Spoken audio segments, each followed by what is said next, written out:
So the Kyran Lacy incident, coming right up.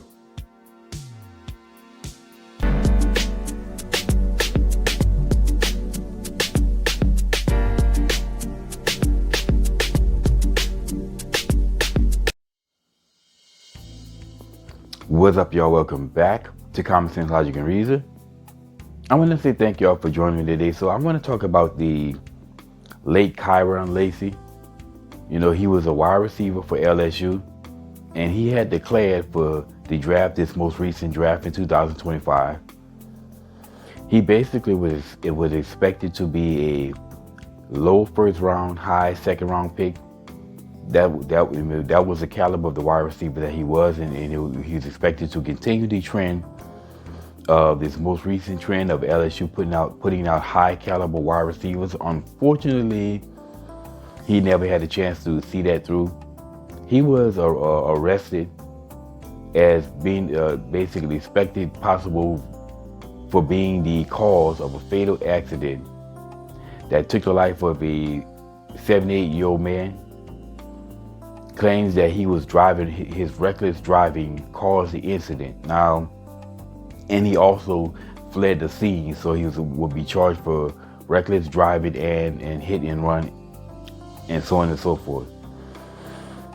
And unfortunately, he took his own life as a result of this. Before the draft happened in April, he took his own life because of this incident.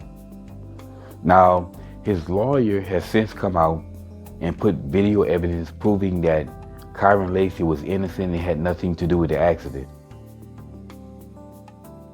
At some point in time, you're going to see the collision, which we're going to know is vehicle number 2 from oncoming traffic colliding with the vehicle of Mr. Hall.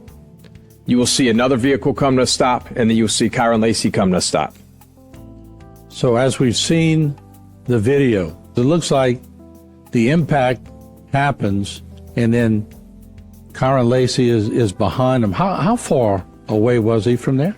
Well, yeah, that's the beauty of the investigative report that I now have my hands on. We know from data that Kyren Lacy did in fact pass 4 cars. There's no disputing that. Further north, Kyren Lacy passed 4 cars. However, he was back in his lane of travel 92.3 yards. Back in his lane, behind Mr. Hall. At the time of impact, he's 72.6 yards behind the vehicles at the time of impact. Keyword, behind the vehicles. That is not how this story was ever painted. Now, the police officer and who responded to the case is also video evidence that he was trying to get the witnesses to lie and basically lie about Lacy's involvement in that incident. Right here, if you could, I'll just have you write exactly what you saw. Just make sure to include, where you were. I don't even know what the name of that highway. It's Highway 20. Highway 20. That you just. All right, me and my wife gonna figure out right quick. Okay, just make sure you add in there that you had to slam on your brakes, and the brakes, you had to slam on the brakes to avoid that charger, and the brakes locked up to avoid that charger. That's. I ain't scared my car, but I wasn't even going for it. That lady in the back of me, she didn't know what was happening. That's how she caused that wreck. She was running in the back of me. She pulled on the other side, and that's not in it. So, but the charger was coming right at you, correct? And that's why you had to slam on your brake, the head on with you. So yeah, just make sure you include that, and that's very important because we're trying to locate this charger right now. So just include that in the statement, and I'll read it over, and then Now, I would say that police officer, that cop is guilty and should be charged with whatever a police officer or whoever falsified information and tried to get false testimony in a case. Whatever happens to them, that should happen to that cop, and really he should be arrested, charged, or whatever. But he shouldn't be a police officer anymore because he's lying to try to get people to falsify information. Now, the reason that I'm covering this story and making this video, there's basically 2 reasons. Now, the first reason why I'm making this video is because I want to show and prove again that conservatives are very consistent in our viewpoints and our stances, whereas leftists, they flip-flop and move, depends upon who the players and who was involved in what happened.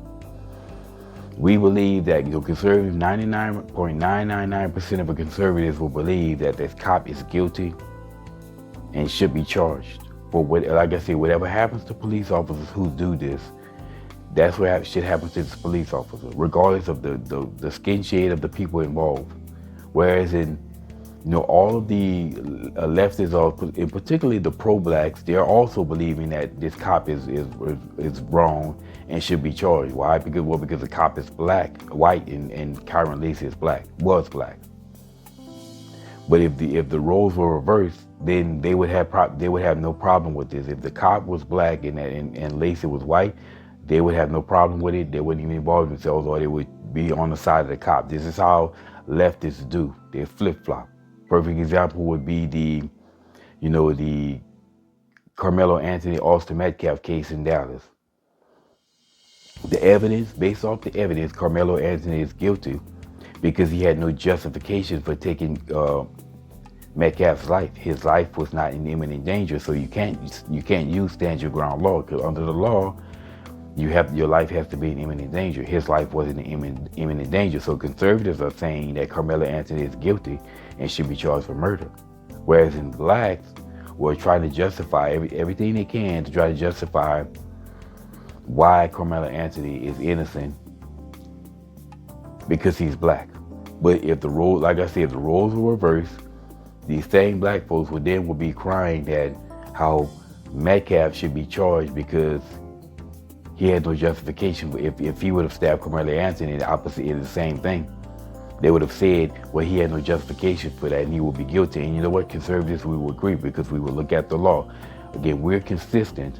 We don't flip-flop. We're not hypocrites like leftists are. Now, the second reason why I'm making this video is, once again, just more evidence that race Murphy's Law is a thing. Now, if you're not familiar with race Murphy's Law, it's basically an offshoot of Murphy's Law. Murphy's Law says that anything that can go wrong will go wrong.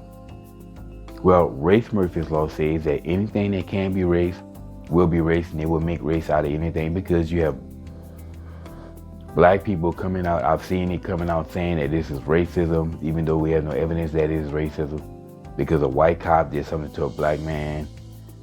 But if it was the other way around, like I said, they wouldn't care. They're trying to inject race into a situation where race doesn't exist. It's not racism, and they can't prove the intent of the cop, that the cop did this because it was a black man. They can't prove that. But because it's a black man being wronged by the system, or anytime a black person is wrong in anything, and if there's a white person in their vicinity, they'll be crying racism. If they can prove and show him that the white person has something that was involved in it, it's racism no matter what. This is race Murphy's Law. Now, in closing though, like I say, my thoughts and prayers still goes out to the family that to see this young man, take his own life like that. I just wish he would have had more emotional fortitude, been more mentally stronger to take his life in an incident that he knew he was innocent and more than likely would have been charged for once the evidence came out. But then who knows what people's mental states are? You never know. But then again, black folks are always saying that black people, we have stronger mentally because of everything that we had to go through. But apparently he wasn't. So like I said, my thoughts and prayers goes out to his family. And I believe that cops should be charged for everything that they can charge him for lying to try to get false witness testimony. But with black people, like I said, when I say things, I'm not just making it up. And I say things, and when I say that conservatives are hypocrites and leftists are hypocrites, including pro-blacks, I'm not making it up because they prove themselves to be hypocrites. And when I say race Murphy's Law is a thing, I'm not making it up. Black folks consistently prove that race Murphy's Law is a thing because they're always injecting race into everything that they can. Anyway, y'all, that's my 2 cents on this particular incident, and it's always until next time.